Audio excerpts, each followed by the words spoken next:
क्या मसला है? तुम लोगों का मुंह क्यों बंद नहीं होता?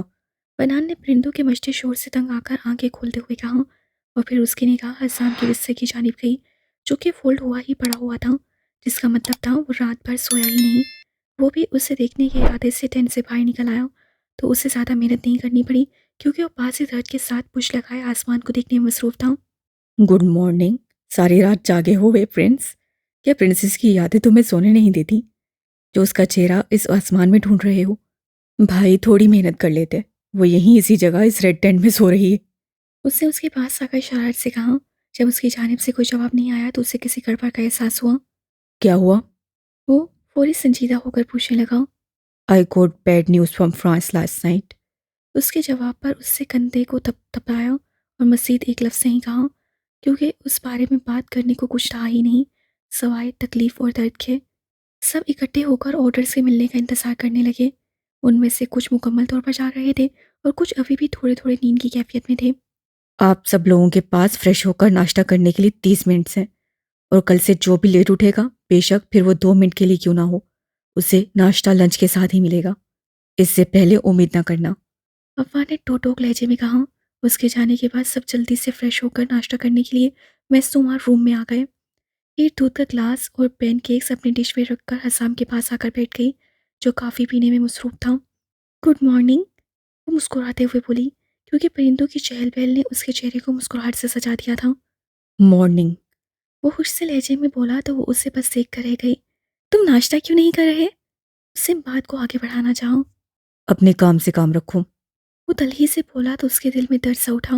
वो खाने की प्लेट छोड़कर वहां से उठ गई। नीचे बैठो और जो लेकर आई हो उसे खत्म करो। वो हल्की आवाज में सख्त लहजे में बोला, जबकि वो रुक कर नम आंखों से उसे देखने लगी। मुझे भूख नहीं, वो बस इतना ही कह पाई। बैठकर खाना खाओ, मुझे सख्ती करने पर मजबूर मत करो। वो उसे वार्न करता हुआ बोला तो वो वहीं कुर्सी पर बैठ गई। क्यों कर रहे हो मेरे साथ ये सब? अब बस भी कर दो हसाम, माफ कर दो। वो भीगी आवाज से बोलने लगी। मेरे कॉफी खत्म होने तक तुम्हारा नाश्ता मुकम्मल होना चाहिए, वरना जैसे फिर मैं तुम्हें करवाऊंगा, मुझे यकीन है तुम्हें बिल्कुल पसंद नहीं आएगा। वो उसकी ब्राउन आंखों में देखते हुए बोला तो हीर कुछ पल उस बेरहम के चेहरे को देखती रही, फिर हार मानकर नाश्ता करने लगी, क्योंकि वो उसे मजीद नाराज नहीं करना चाहती थी। आज हम लोग जिस्मानी ट्रेनिंग पर ध्यान देंगे। पिछले हफ्तों में तुम लोगों ने मार्शल आर्ट्स पर फोकस किया है, लेकिन इस फाइनल हफ्ते में हम लोग दर्द बर्दाश्त करने पर वर्क करेंगे। सबसे पहले हम लोग अपने जिस्म को वार्म अप करने के लिए कुछ दूर तक दौड़ लगाएंगे। उसके बाद किसी करीबी पहाड़ पर चढ़ना होगा। आज के लिए बस इतना ही, इसलिए मेरे पीछे भागना शुरू करो। नाश्ता खत्म होने के बाद असाक के हुक्म पर सब उसके पीछे भागने लगे। ये लास्ट राउंड है, इसके बाद आज सबके पास 10 मिनट की ब्रेक है। असाक ने उनका हौसला बढ़ाते हुए कहा, जो कि तकरीबन जमीन पोस होने वाले थे सवाए हसाम और बनान के। वो दोनों बगैर रुके बिल्कुल सही स्पीड पर भाग रहे थे। असाक जानता था इसमें उन लोगों का कोई भी कसूर नहीं है। वो सब पिछले 4 घंटे से मुसलसल भाग रहे हैं। फिलहाल वो उन लोगों के लिए बस इतना ही कर सकता था कि अफान को बोले उन पर थोड़ा रहम खाएं और अपना ये छड़ी वाला टॉर्चर अभी के लिए बंद कर दें। अफान ने सीटी बजाकर जैसे ही रुकने का इशारा किया तो सबके सब ने सुकून भरा सांस खींचा, जबकि हीर वहीं जमीन पर हाँफते हुए बैठती चली गई। उसने अर्गमान के हाथ से पानी की बोतल पकड़ ली, जो वो उसके बराबर बैठकर उसकी तरफ बढ़ा रहा था। क्या तुम ठीक हो? वो उसकी तरफ देखते हुए नरमी से पूछने लगा, जो अपनी सांसें बहाल करने की कोशिश कर रही थी। उससे बोलने की ताकत नहीं थी, इसलिए हाँ में ही सर हिलाकर जवाब दे दिया। ब्रेक खत्म हो चुकी है। पहाड़ चढ़ने से पहले अपने जिस्म को आप सब लोग वार्म अप करना शुरू कर दो। वजदान की आवाज़ उन सब के समातों से टकराई। व्हाट द हेल, अभी जो इतना नॉन स्टॉप भागे हैं वो किस हाथे में क्या? एक दांत पीसती हुई उससे बड़बड़ाई।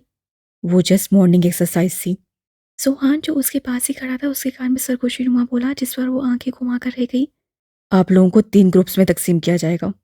जुहान, शज़ाम, हीर और दारिका, तुम लोग मेरे साथ होगे, जबकि बनान, हसाम, अर्गमान और सुफियान अफान की टीम में होंगे। इमामा, तालिया, ओन और एरिक बाबा की टीम में होंगे। असांग ने सबको इन्फॉर्म करते हुए कहा।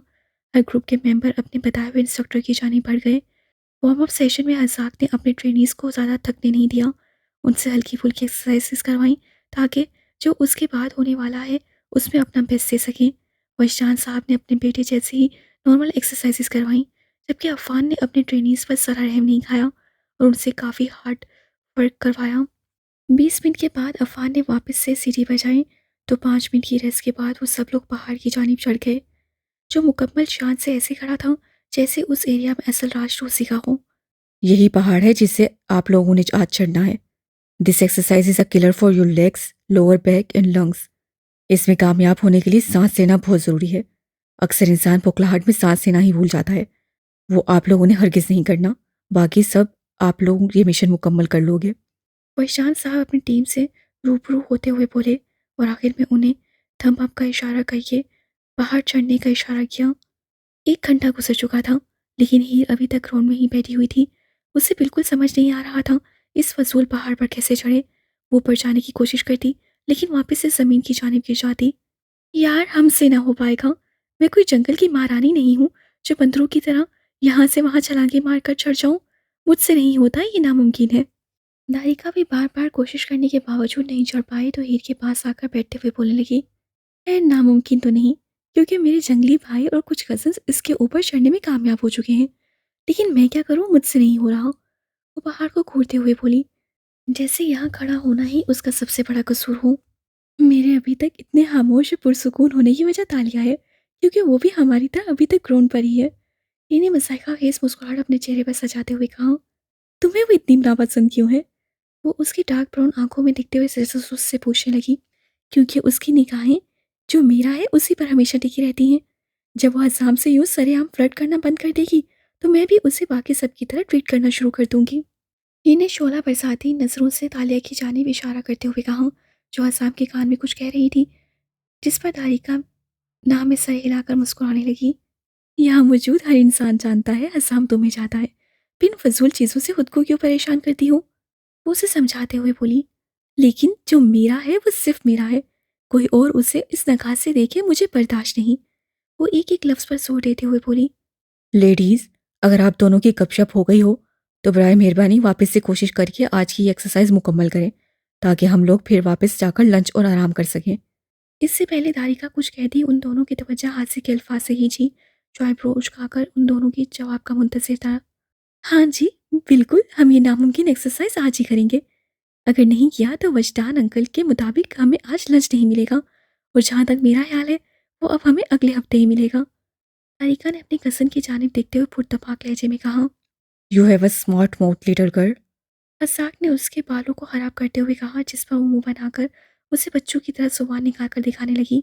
हीर के साथ उठकर एक बार फिर से कोशिश करने चल पड़ी। इस एक्सरसाइज का मकसद क्या है वजदान? अगर मजबूती हासिल करना है तो ये सिर्फ एक दफ़ा करने से कुछ नहीं होगा, बल्कि हज़ारों बार करवानी होगी। अफान ने उनके बराबर खड़े होकर पूछा और साथ ट्रेनीज की जानिब देखने लगा, जो ऊपर चढ़ने की कोशिश कर रहे थे मगर बार बार फेल हो रहे थे। इस हफ्ते मेरा मकसद उन्हें मजबूत बनाना नहीं है, बल्कि उनको एक साथ काम करने की अहमियत सिखानी है। उन्हें बताना है कि कामयाबी तभी मिलती है जब हम एक साथ होकर एक दूसरे की मदद करके चैलेंज मुकम्मल करते हैं। वो संजीदगी से बोले, ऐसा पॉसिबल ही नहीं है। ये जिस मरहले में है, इन सबको सिर्फ जीतने की भूख है। ये एक दूसरे का सोचेंगे भी नहीं, बस खुद ही कामयाब होने पर फोकस करेंगे। तुम्हें सच में लगता है वो खुद आगे बढ़कर दूसरों की मदद करेंगे? अफान ने उनकी तरफ देखते हुए पूछा, तुम्हें किसने कहा वो लोग बाज आते खुद आगे बढ़कर मदद करेंगे? क्या मतलब? उनकी बात पर वो नासमझी से बोला, इन सबको एक और घंटा दो और खुद बस चुपचाप तमाशा देखो। ये लोग कभी भी यहाँ बैठकर सारा दिन नहीं इंतजार करेंगे कब बाकी सब मुकम्मल करें। ये लोग बहुत जल्द अपना सबर खो देंगे, तुम बस देखते जाओ। अफान अपने भाई की लॉजिक से मुतमिन तो नहीं हुआ था, मगर फिर भी वो उसके रिजल्ट्स का इंतजार करने लगा। और हमेशा की तरह वजदान का कहा बिल्कुल ठीक था। जो पहाड़ चढ़ चुके थे वो लोग उन सबको ऊपर चढ़ने में गाइड कर रहे थे, जिन्हें ऊपर जाने में काफ़ी दिक्कत हो रही थी। ठीक 3 बजे वो सब लोग पहाड़ के टॉप पर मौजूद थे, जहाँ सूरज की शुआएं उनके वजूद पर गिर रही थीं। आज के लिए बस इतना ही, जाकर अपना लंच करो, बाकी की ट्रेनिंग अब कल से करेंगे।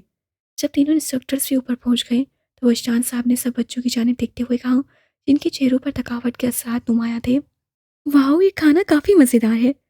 हीर ने खाने का लुत्फ उठाते हुए कहा, मज़े का तो होगा ही ना, क्योंकि रॉयल सिर्फ परफेक्शन पर यकीन रखते हैं। तारिका ने मगरूर लहजे में कहा, जी, हमें इसका बहुत अच्छे से अंदाज़ा है।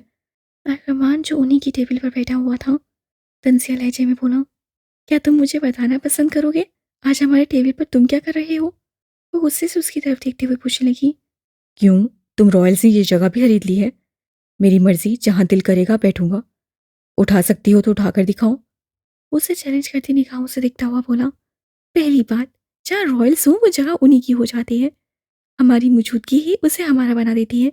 बेशक फिर वो बुर्ज खलीफा हो या ताजमहल या फिर ये खूबसूरत जगह ही क्यों ना हो, उसकी पहचान हमसे ही होती है। बाकी रही तुम्हारी बैठने की बात, हाँ भाई बैठ जाओ, फकीरों की मदद करने से अल्लाह हमें और देगा। वो उसे कहकर आखिर में आंख मार गई, जिस पर वो उसे सुलगती निगाहों से देखने लगा। हाँ, तुमने वो कहानी तो सुनी होगी। शहजादी काफी मगरूर थी, जिसकी शादी आखिर में फकीर से हो जाती है। इसलिए मेरी जान, इसी फकीर की दुल्हन बनने के लिए तुम हमेशा तैयार रहना। वो पुरशकीन लहजे में कहकर वहां से चला गया। पहले तो दारिका को कुछ पल उसकी बात समझ नहीं आई। आखिर में जब आई तो वो उसकी पुश्त को गुस्से और हया की मिले जुले तासुरात में घूरने लगी। दिन की रोशनी में ये फजूल ख्वाब देखना बंद कर दो, वो तपे हुए लहजे में ऊंची आवाज़ से बोली। जबकि हीर जो कुछ देर पहले उन दोनों की बातें एंजॉय कर रही थी, सिचुएशन को ऐसे सीरियस होता देखकर वो परेशानी से उन दोनों को देखने लगी। मैं ख्वाब देखता ही नहीं, इसका एहसास तुम्हें जल्द हो जाएगा, वो भी ऊंची आवाज़ में कहकर वहां से निकल गया। तुम ठीक हो? हीर ने जब तारिका को गुस्से से आग बगोला होते देखा तो फिक्रमंदी से पूछने लगी। क्या मैं कुछ देर के लिए अपनी बहन को चुरा सकता हूँ? तारिका के कुछ कहने से पहले शहजाम की आवाज़ उनके समातों से टकराई। वो हाँ में सर हिलाकर वहां से उठ गई। हीर उससे बात करना चाहती थी, लेकिन शहजाम के साथ भी चीज़ें ठीक नहीं थी। इससे उससे सोचा वो बाद में आराम से अपने टेंट में उससे बात कर लेगी। मैं देख रहा हूँ तुमने काफ़ी अच्छी फ्रेंड्स बना ली हैं यहाँ। पहले इशाल और अब तारिका, इन दोनों के होते हुए तुम्हें किसी चीज़ का डर नहीं होना चाहिए। वो उसके सामने वाली कुर्सी पर बैठा हुआ बोला, जिस पर हीर के लब मुस्कुराने लगे, क्योंकि उसे नहीं उम्मीद थी वो ऐसे खतरनाक लोगों में इतनी अच्छी फ्रेंड्स बना पाएगी जो उसके साथ हमेशा मुखलिस रहेंगी। I am sorry about yesterday. I didn't mean to snap at you and talk to you harshly. शहजाम ने बगैर देर किए सीधा टॉपिक की जानिब आकर संजीदगी से कहा। तुम्हें नहीं बल्कि मुझे माफ़ी मांगनी चाहिए, क्योंकि जो कुछ मैंने किया उससे तुम्हारी बुरी यादें वापस तुम्हारे ज़हन में आ समाई। सॉरी अबाउट योर सिस्टर, वो नर्वस होते हुए बोली। कोई बात नहीं, अब तो इस बात को काफ़ी अर्सा गुजर चुका। वैसे भी हो सकता है अल्लाह ने तुम्हें हमारे पास इसीलिए भेजा है ताकि हम वापस से अपनी बहन के साथ दोबारा से प्यारी और अच्छी यादें बना सकें। तुम मुझे इतनी आसानी से अपनी बहन कैसे तस्लीम कर सकते हो शहजाम? पिछले 2 माह से जो सवाल उसे बार बार तंग कर रहा था उसे फाइनली पूछ लिया, क्योंकि वो दोनों भाई उसका बहुत ख्याल रखते थे और कोशिश करते थे वो उनके आसपास आराम से रह सके। मैं झूठ नहीं बोलूँगा हीर, जब मामा ने पहली बार कॉल करके तुम्हारे बारे में बताया तो कसम से मैं बहुत गुस्सा हो गया था। वो जरका की जगह तुम्हें कैसे दे सकती? वो किसी अजनबी लड़की को लेकर इतनी खुश क्यों है? कैंप के पहले दिन जब मैंने तुम्हें देखा, मुझे लगा तुम एक कमज़ोर लड़की हो, जिसे रहने के लिए बस रिहाइश की ज़रूरत है ताकि महफूज रह सके। ऐसी लड़की जिसे चैरिटी समझकर मेरे पापा घर ले आए, ताकि मामा उसे देखकर हमारी बहन के गम से उभर आए। फिर मैंने देखा कि रहमान की मौजूदगी तुम्हें डिस्टर्ब कर रही है। मैं आगे बढ़कर उसे रोकने वाला था, लेकिन उसी पल हस्साम तुम्हारे पास आ गया और उसने अनाउंस कर दिया कि तुम उसके फियांसे हो। क्यों और कैसे मुझे कुछ समझ नहीं आया, लेकिन हसाम के अनाउंसमेंट से मेरे दिल को किसी कॉर्नर में सुकून हुआ, क्योंकि इसका मतलब था अब कोई भी तुम्हारी तरफ देखने या उलझने की जरूरत नहीं करेगा। हसाम ने रुककर उसके चेहरे को देखा, शायद वो कुछ बोले, लेकिन जब वो खामोश रही तो वो वापस से बोलने लगा। मामा हर रोज़ कॉल करके तुम्हारे बारे में पूछती कि तुम कैसी हो और ये सब कैसे हैंडल कर रही हो। मेरा और जोहान का यही जवाब होता, हम नहीं जानते, लेकिन हमारा ख्याल है वो ठीक है। और एक दिन वो इंतहाई गुस्सा हो गई, और यकीन करो तुम गुस्से वाली आयमा ब्लैक का कभी सामना नहीं करना चाहोगी। शहजाम ने आखिरी बात खौफ से कही, जबकि हीर उसके रद्द-ए-अमल पर नाम ऐसा हिलाकर हंसने लगी। मेरा नहीं ख्याल तुम्हारी मामा इतनी खौफनाक है, असल खतरनाक तो तुम्हारे पापा हैं। तुम्हें अभी हमारे घर के तरीकाकारों के बारे में कुछ भी नहीं पता हीर। मेरे पापा भी मेरी मामा के जहर में गिरफ्तार हैं। दुनिया का कोई इंसान वहाज ब्लैक का जहन नहीं बदल सकता, लेकिन ये काम मेरी मामा बखूबी कर सकती हैं। अगर हम तुमसे बात करने और समझने की कोशिश नहीं करते तो हमें उसकी सज़ा भुगतनी थी, जो कि हरगिज़ कबूल नहीं थी। शहजाम का वजूद आयमा की तरफ से मिलने वाली सज़ा का सोचकर ही कँपकपाया। फिर वो दिन आया जब उनका पारा बहुत हाई था और उन्होंने कहा कि तुमसे बात करवाई जाए। बस वो दिन और आज का दिन, हम दोनों भाइयों ने इस रिश्ते को अपना 100% देना शुरू कर दिया था। और अब तुम्हें जानने के बाद मैं अपनी मामा का बहुत शुक्रगुजार हूँ कि उनकी ज़बरदस्ती की वजह से इतना प्यारा और अच्छा रिश्ता हमारे पास है। वो कहकर उसकी जानिब देखने लगा, जिसकी आंखें नम होना शुरू हो गई थीं। उसकी आंखों में यूं आंसू देखकर वो बौखलाकर कुर्सी से उठकर उसकी जानिब आया। सॉरी ही प्लीज़, तुम्हें कुछ अच्छा नहीं लगा तो माफ़ कर दो, लेकिन रो मत। तुम कहती हो तो मैं कान पकड़कर। वो जो उसके करीब आकर परेशानी से बोलने लगा था, हीर ने उसके हाथ पकड़कर नाम ऐसा हिलाकर रोका। तुम मेरे आंसू का गलत मतलब निकाल रहे हो। ये खुशी के हैं। मैं बहुत खुश हूँ। मेरे पास इतनी प्यारी फैमिली है जिसका मैंने हमेशा से ख्वाब देखा था। शुक्रिया मुझे अपना मानने के लिए। पूनम आंखों से मुस्कुराते हुए बोली, जिस पर शहजाम ने उसे कुर्सी से उठाकर अपने सीने से लगा लिया। हाँ हीर, तुम हमारी बहन हो और जितना दिल करे उतने नखरे दिखाया करो और जो चाहिए हो बस एक बार कहना। तुम हमेशा अपने भाइयों को अपने साथ पाओगी। हम तुम्हें दुनिया की हर खुशी देने की पूरी कोशिश करेंगे। वो उसके सर पर हाथ रखता हुआ मोहब्बत से बोला, मेरे बगैर फैमिली हग एंजॉय किया जा रहा है। गलत बात है, बहुत गलत बात है। सुहान ने उन दोनों के पास आकर झूठ मूठ कर नाराज होते हुए कहा, हमारा इतना प्यारा लम्हा खराब करने के लिए बहुत बहुत शुक्रिया ब्रदर। शहजाम ने हीर से अलग होकर उसकी बचकाना हरकत पर आंखें घुमाते हुए कहा, जबकि हीर सुहान का उदास सा पौट देखकर मुस्कुराने लगी। तो मैंने क्या मिस किया है? वो हीर की गाल खींचते हुए पूछने लगा। कुछ नहीं, मैं बस हीर के साथ सब कुछ ठीक करने की कोशिश कर रहा था। शहजाम ने कहकर सुहान को हीर से दूर किया जो उसके गालों को मुसलसल खींच रहा था। क्या तकलीफ है? सिर्फ तुम्हारी बहन नहीं है, मेरी भी है। मेरा इतना दिल करता है उसके रुखसार खींचने का। वो एहतजाज करते हुए शिकायती लहजे में बोला, जबकि हीर उसकी बात पर खिलखिलाकर हंसी। हाँ, खींच खींच कर इन बेचारों को लाल टमाटर कर दो तुम। मैं ये टॉर्चर अपनी बहन के साथ नहीं होने दूंगा। इसे तुम मेरे साथ अभी जा रहे हो। वैसे भी मुझे तुमसे कुछ काम है। वो उसे जवाब देने का मौका दिए बगैर हाथ पकड़कर आगे बढ़ गया, जबकि हीर वहीं कुर्सी पर बैठकर उनको जाता देखकर मुस्कुराने लगी। लेकिन जैसे ही हसाम की हुक्मी आवाज़ उसके कानों से टकराई, उसकी मुस्कुराहट सिमटी। उससे पलटकर उसकी तरफ देखा, जो फ़ोन पर किसी से बात करते हुए चिल्ला रहा था। वो बिल्कुल उसके टेबल से बगैर एक नज़र उसकी तरफ देखे सीधा गुजर गया। उसका ऐसे करीब से अजनबियों की तरफ गुजर जाना उसकी रूह तक को तकलीफ दे गया। बहुत हो गया हसाम वजदान, अब इसका जवाब तुम्हें देना ही होगा। वो सुलगते हुए लहजे में खुद से कहकर उठ गई और जहाँ वो गया था उस जानिब बढ़ गई। उसे जंगल की जानिब जाता देखकर वो भी उसके पीछे पीछे चलने लगी। उस तक पहुंचने के लिए उससे अपनी स्पीड तेज कर दी। उसके पास पहुंचकर उससे पहले कि वो उसके कंधे पर हाथ रखती, असाम ने अचानक से अपना रुख पलटकर उसकी कमर से पकड़कर करीबी दरख्त के साथ लगा दिया और सर्द निगाहों से उसकी जानिब देखने लगा, जबकि हीर का पूरा वजूद थमा और वो धड़कते दिल के साथ उसकी जानिब देखने लगी। क्या कर रही हो यहाँ? या फिर आदत हो गई है हर चीज चोरी छुपे करने की? वो तल्खी से बोला तो वो जो उसके चेहरे में खोने लगी थी एकदम होश में आई। कुछ भी बकवास नहीं करो हसाम, मैं तुम। अभी वो बात भी मुकम्मल नहीं कर पाई थी और वो उसकी थोड़ी को अपने हाथों में दबोच गया। सोच समझ कर अल्फाज इस्तेमाल किया करो हीर। तुम्हारी बदतमीजी हरगिज बर्दाश्त नहीं करूंगा, समझ आया? वो उसकी कमर पर अपनी गिरफ्त इंतहाई सख्त करते हुए बोला, जबकि दर्द से उसके मुंह से कराह निकली। समझ आया या नहीं? वो उसकी आंखों में देखते हुए कराहत लहजे में बोला, जिस पर उसका पूरा वजूद खौफ से लरसा। हाँ, हाँ। वो भीगी आंखों से उसकी तरफ देखते हुए बोली। गुड, अब वापस जाओ जहां से आई हो। वो उससे दूर होकर उकमिया लहजे में बोला, जबकि वो इस जमीन पर बैठती चली गई। तुम्हें मुझे तकलीफ पहुंचाकर मजा आने लगा है असाम वजदान। बहुत सुकून मिलता है ना तुम्हारे दिल को जब मैं दर्द में होती हूँ? वो उसकी जानिब देखते हुए पूछने लगी, जबकि उसके आंसू आंखों से निकलकर उसकी गालों को चूमने लगे। हीर पोलार्ड, तुम्हें तकलीफ का मतलब पता है? जानती हो दर्द क्या होता है? वो जो गरूब होते सूरज की जानिब दिख रहा था, उसकी बात पर वहां से नजर हटाकर उसके सामने पैरों के वजन पर बैठते हुए पूछने लगा, जिस पर उससे खुश सा खेखा लगाया। जानती हूँ, बचपन से ही जो उससे रिश्ता ठहरा। तुम जो मेरी लाइफ में आए, मुझे लगा खुशियों ने वापस से मेरी जिंदगी में बसेरा किया है। तुम्हारी मौजूदगी तहफ़्फ़ुज़ और सुकून का एहसास दिलाने लगी। कब तुम्हें जाने लगी पता ही नहीं चला। असाम, तुम बहुत ज़रूरी और ख़ास हो मेरे लिए। यूँ मत सजा दो मुझे। अब बस भी कर दो, माफ़ कर दो।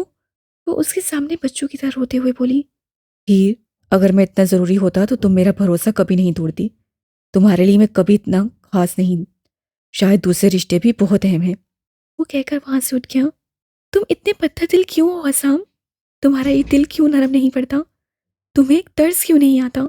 आखिर माफ क्यों नहीं करते? और तुम जानते हो तुम कितने ज़रूरी हो मेरे लिए। मैंने कभी किसी चीज़ को पाने की ख्वाहिश नहीं की, लेकिन तुम्हारी ख्वाहिश की थी। वो ज़मीन से उठकर उसके सामने आकर उसकी आंखों में देखते हुए गुस्से से बोलने लगी।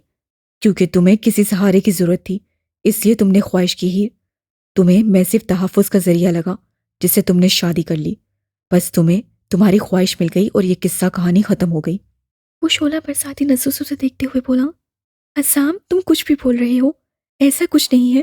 तुम सोच भी नहीं सकते तुम मेरे लिए क्या हो। तुम मेरी जिंदगी हो। वो उसके चेहरे की जानिब देखते सिसकते हुए बोली। अगर मैं जिंदगी हूं तो मुझसे ऊपर किसी और को अहमियत क्यों दी? जो मेरा है वो सिर्फ मेरा है, सर तक पाँव मेरा है। उसके दिल, दिमाग, रूह, ख्यालात हर जगह सिर्फ मेरा राज होना चाहिए। हर चीज बर्दाश्त कर सकता हूँ लेकिन तुम्हारे दिल और ख्यालात में शराकत नहीं। वो उसके बालों में उंगलियां फंसाकर उसका चेहरा अपने चेहरे के करीब लाकर उसकी आंखों में देखते हुए एक एक लफ्ज चबा चबा कर बोला था, जिस पर हीर के दिल ने एक बीट मिस की और उसकी हथेलियां नम होने लगी। और रही तुम्हें माफ करने की बात, जब तुम्हारी माफी से मेरा दिल मुतमिन हो जाएगा माफ कर दूंगा। अभी तुम्हारी माफी में कुछ खास वजन नहीं लगता। वो झटके से उसे दूर करते हुए बोला, जबकि वो शौक से मुंह खोले उसे अपने से दूर जाता हुआ देखने लगी। वो अपने दिल पर हाथ रखकर अपनी धड़कनों को मामूल पर लाने की कोशिश करने लगी। क्या मतलब माफी में वजन नहीं है? क्या तुमने इसे तोला है? तुम बातों को माप तोल भी लेते हो। अजीब बात है। तुम ऐसा करो, अपनी सब्जी की दुकान लगा लो, काफी चलेगी। इडियट इंसान, माफी में वजन नहीं, पैरों में गिरना बाकी रह गया है अब बस। बढ़ाया शोहा। वो उसी पुश को देखते हुए जो दिल ही दिल में आया, वो जेरे लपड़पड़ाने लगी। तुम्हें तो अब सच में सबक सिखाकर ही छोड़ूंगी। वो उससे अहद करके उसके पीछे पीछे चली गई।